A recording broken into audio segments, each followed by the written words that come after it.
Assalamualaikum warahmatullahi wabarakatuh. Alhamdulillahirabbil alamin wa bihi nasta'inu ala umuri dunya waddin. Wassalatu wassalamu ala nabiyil karim wa ala alihi wa sahbihi ajmin, amma ba'd. Jemaah kaum muslimin rahimakumullah, di mana saja Anda berada, izinkan pada kesempatan kali ini saya menyampaikan bahasan antara zikir, tahadus, dan syukur. Materi ini tentu saja diilhami dengan sebuah kenyataan bahwa pada saat membahas materi ini adalah di saat berhadapan dengan bulan Agustus. Bulan Agustus seperti yang kita pahami sebagai warga bangsa Indonesia, paham bahwa Agustus adalah waktunya terjadi proklamasi kemerdekaan Indonesia. Dengan kata lain, di bulan Agustus ini adalah ada satu upaya untuk mengingatkan kemerdekaannya, yaitu tanggal 17 Agustus. Disinilah kita ingat dengan nikmat yang Allah berikan kepada warga bangsa Indonesia, khususnya umat Islam. Oleh karena itu, dengan nikmat ini mencoba kita mengingatkan kembali bagaimana seharusnya menyikapi nikmat itu. Dan tentu saja kita merujuk kepada beberapa ayat Al-Quran, bagaimana kita harus menyikapi nikmat itu. Di sana ditemukan tentu saja antara lain secara umum adalah yang pertama, bagaimana kita menyikapi dengan zikir, dengan tahadduts dan syukur. Mari kita mulai untuk membahasnya. Di dalam kehidupan kita tentu saja banyak nikmat yang telah Allah berikan kepada manusia, khususnya umat Islam. Disadari atau tidak, itulah kenyataan dalam kehidupan. Dari mulai Allah memberikan kehidupan kepada kita, kemudian Allah memberikan kita sebagai makhluk yang namanya manusia, yang tentu saja punya kelebihan dan keistimewaan dibanding dengan makhluk-makhluk yang lain. Kemudian juga kita memang ada di wilayah bangsa Indonesia yang dengan segala kemakmuran, kesuburannya, kita menikmatinya. Disinilah juga satu nikmat. Kemudian secara khusus kaum muslimin adalah mendapatkan nikmat yang sangat besar, yaitu nikmat iman dan Islam. Inilah nikmat yang harus dijaga sampai akhir hayat kita. Nah, di saat manusia tidak menyadarinya tentang nikmat ini, saat itulah pentingnya saling mengingatkan antar semuanya atau saling tausiah.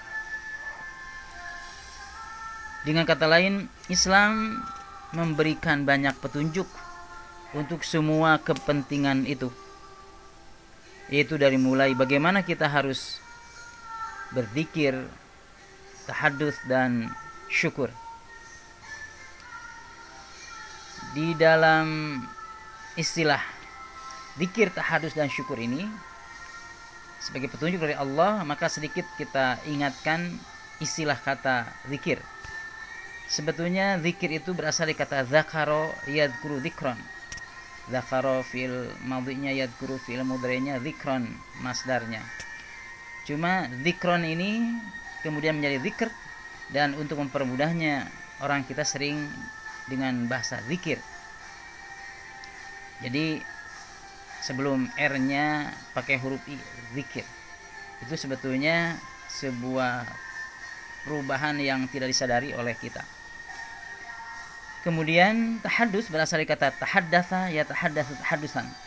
Jadi fi'il madhinya tahaddatsa, ya tahaddatsu, fi'il mudhari'nya tahaddusan, isim masdarnya. Kalau zikir artinya tadi mengingat, Tahadatsa yatadasu, tahadusan adalah menyampaikan, menyebutkan. Kemudian syakara yashkuru syukron.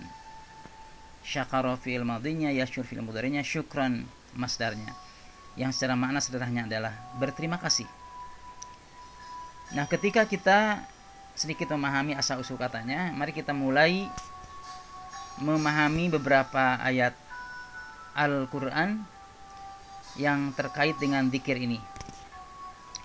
Di dalam surah Al-Ahzab ayat 41, Allah menyampaikan, A'udzubillahi minasyaitonirrajim. Ya ayyuhalladzina amanu dzkurullaha dzikran katsira. Wahai orang-orang yang beriman, berzikirlah, mengingatlah kepada Allah dengan zikir yang sebanyak-banyaknya.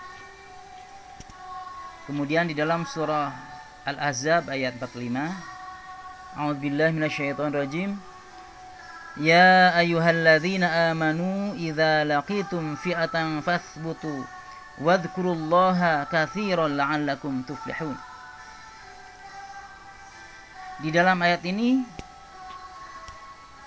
bagaimana Allah menyampaikan kepada kita pentingnya kita berzikir dengan sebanyak-banyaknya agar mendapatkan keberuntungan. Ini zikir. Kemudian juga secara umum di dalam surah Al-Ahzab ayat 10, A'udzubillahi minasyaitonirrajim. Fa idza qudiyatis shalatu fantashiru fil ardi wabtagu min fadlillahi wadhkurullaha katsiran la'allakum tuflihun. Apabila telah ditunaikan salat, maka bertebaranlah kamu di muka bumi dan carilah karunia Allah dan ingatlah Allah banyak-banyak supaya kamu beruntung.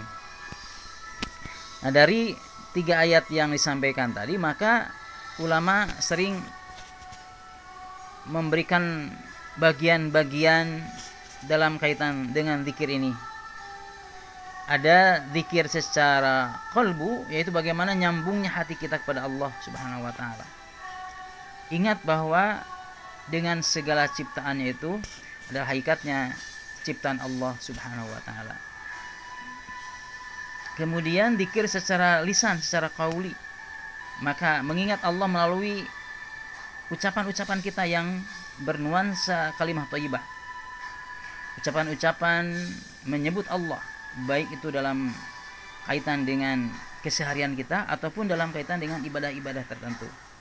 Dalam keseharian misalnya kita mau berangkat, bismillah tawakkal Allah. Sebelum makan misalnya, Allahumma barik lana fi ma razaqtana wa qina adzabannar. Setelahnya makan, alhamdulillahilladzi at'amana wa saqona wa ja'alana minal muslimin. Itu semuanya berkaitan dengan zikir secara lisan, qauli. Termasuk ada kalimat thayyibah yang sangat dahsyat nilainya, yaitu kalimat tahlil, la ilaha illallah. Dan inilah kalimat yang akan menyelamatkan sampai akhirat nanti itu.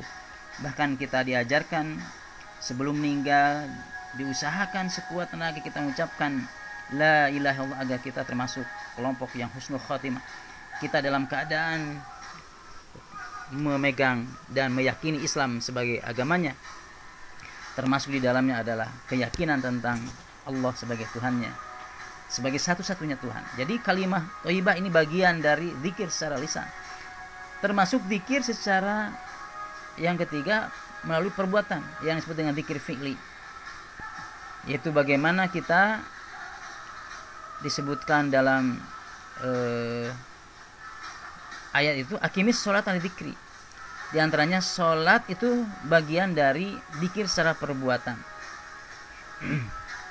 Ya, kita lanjutkan bahwa zikir itu memang bisa terkait dengan keyakinan dalam hati, kemudian melalui ucapan langsung disampaikan kepada Allah, dari mulai yang ucapan sederhana sampai yang dahsyat, dari hanya menyebut Allah saja sampai menyebut la ilaha illallah. Kemudian secara perbuatan adalah terkait dengan amalan-amalan kita, khususnya kata sholat disebutkan langsung di dalam Al-Quran. Kemudian kita menyikapi nikmat itu dengan tahadduts, yaitu menyebutkan, seperti di dalam surah Ad-Duha ayat 11. Nampaknya kita sangat sering membacanya, wa amma bi ni'mati rabbika fahaddits. Dan terhadap nikmat Tuhanmu maka hendaklah kamu menyebut-nyebutnya. Tentu saja ini sebagai upaya berterima kasih kita kepada Allah. Di dalam kehidupan tentu saja mungkin ada khawatir orang menyebut ria, orang menyebut ingin dipuji dan sebagainya. Nah, disinilah pentingnya satu niat yang suci, niat yang ikhlas, bahwa kita menyebutnya itu adalah dalam rangka melaksanakan perintah Allah, menyebutkan kenikmatan agar kita ingat dengan nikmat itu, sambil kita berbagi rasa dengan pihak-pihak yang lain. Kalaulah kita dengan nikmat itu bahagia, maka kita ikut berbagi kebahagiaan. Makanya kalaulah kita dapatnya rizki supaya orang lain juga ikut merasakan rizki itu, maka kita berbagi. Termasuk kita juga di sana berbagai ungkapan disampaikan agar orang lain paham terhadap apa yang kita dapatkan itu, sehingga tidak menimbulkan suuzon ke pihak-pihak yang lain yang kemudian orang berbuat dosa karena suuzon itu. Oleh karena itu, ketika menyebutkan nikmat itu, orang yang menyebutkannya harus punya niat yang suci, yang ikhlas, karena Allah memerintahkan, bukan karena ria, ingin dipandang dan dipuji. Dan juga kepada yang mendengar, yang menerima penyampaian itu juga ikut bahagia. Karena pada dasarnya umat yang beriman itu, kalau orang lain berbahagia ikut merasakan bahagia, kalau orang sedih ikut bersedih, bukan sebaliknya iri dengki dengan kenikmatan orang lain. Dan itu dilarang, kedengkian itu. Seperti yang sering kita kenal dengan istilah SMS, susah melihat orang lain senang dan senang melihat orang lain susah. Nah, ini yang tidak diharapkan, dan itu menjadi cikal bakal bahayanya dengki yang terjadi dalam kehidupan manusia. Kemudian yang ketiga, langsung saja kita ini juga harus bersyukur menyikapi nikmat itu. Ayatnya sangat banyak, antaranya saja dikutip di sini. A'udzubillahi minasyaitonirrajim. Fadhkuruni adzkurkum washkuruli wala takfurun. Ya ayyuhalladzina amanu kulu min thayyibati ma razaqnakum washkuru lillahi in kuntum iyyahu ta'budun. Wa ma kana li nafsin an tamuta illa biidznillah kitaban muajjala wa man yurid thawabad dunya nu'tihi minha wa man yurid thawabal akhirah nu'tihi minha wa sanajzis syakirin. Kemudian yang terakhir surat Ibrahim ayat 7, wa idza adzana rabbukum la in syakartum la azidannakum wa la in kafartum inna azabi lasyadid.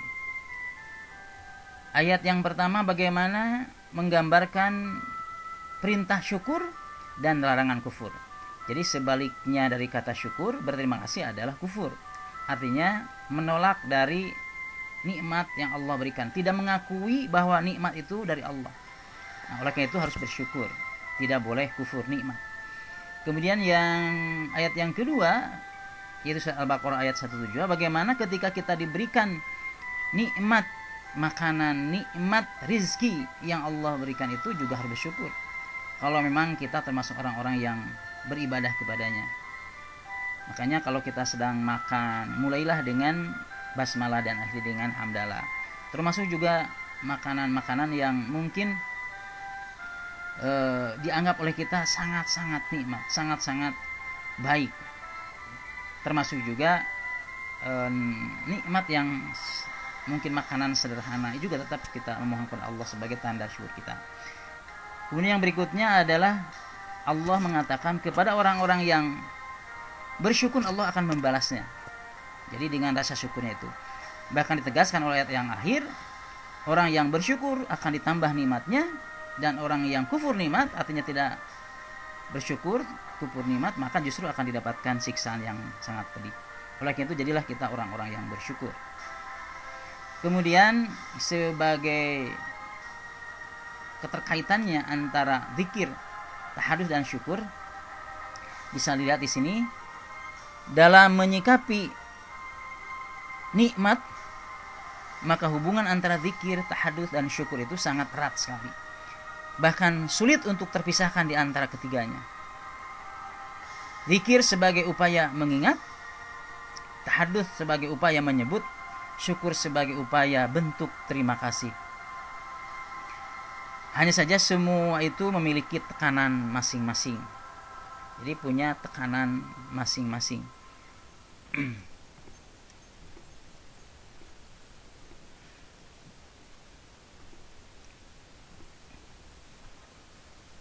Ya, bagaimana ketika di dalam ayat ini punya tekanan masing-masing.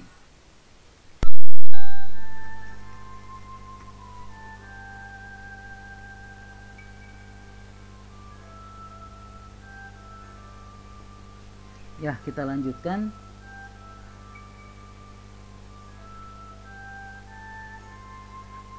Jadi itulah yang dapat saya sampaikan.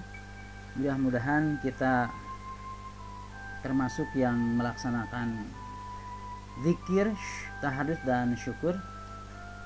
Dan sebagai muslim, ini penutup, maka ketika melihat nikmat di hadapan kita, maka selayaknya menyikapi dengan sebaik-baiknya, yaitu antara lain dengan zikir kepada Allah, tahadduts terhadap nikmatnya, dan bersyukur dengan berbagai cara yang kita mampu, secara qalbu, qauli maupun fi'li. Semoga kita mampu dan diberi kemampuan oleh Allah SWT. Amin ya rabbal alamin. Dan terima kasih. Kita akhiri dengan hamdalah walhamdulillahi, kurang lebihnya mohon maaf. Wallahu minkum. Wassalamualaikum.